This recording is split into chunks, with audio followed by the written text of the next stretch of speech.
हजरत ख्वाजा गरीब नवाज मोइनुद्दीन हसन चिश्ती रहमतुल्लाह अलैह की दरगाह पर मशहूर संत प्रेमानंद महाराज के जल्द सेहतयाब होने की दुआ की गई।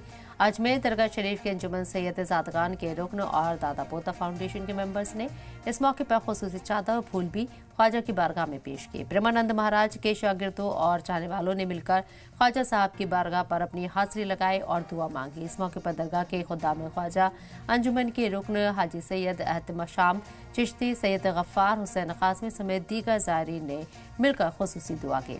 मथुरा वृंदावन के मारूफ प्रेमानंद महाराज के दुनिया भर में चाहने वाले हैं, उनकी सोच समझ को लोग पसंद करते हैं। ऐसे में अब उनके सेहतयाबी के लिए मंदिरों के साथ साथ दीगर मजहबी मकामात पर भी दुआएं की जा रही है। अजमेर शरीफ दरगाह के बाहर उनके चाहने वालों ने पोस्टर लेकर ख्वाजा गरीब नवाज के दर पर दुआ की। देखिए, उन्होंने ख्वाजा गरीब नवाज के लिए कहा था कि ये दरगाह एक बहुत बड़ी दरगाह है और हजरत ख्वाजा मोइनुद्दीन चिश्ती गरीब नवाज जो है वो एक बहुत विशाल दरबार है आपका और एक ज़माने पुराना दरबार है और यहाँ जो भी आता है वो मुरादें उसकी पूरी होती है और उसकी झोलियाँ इस दरबार से बढ़ती हैं। नवाज उनको जल्द से जल्द सेहतयाबी अता फरमाए।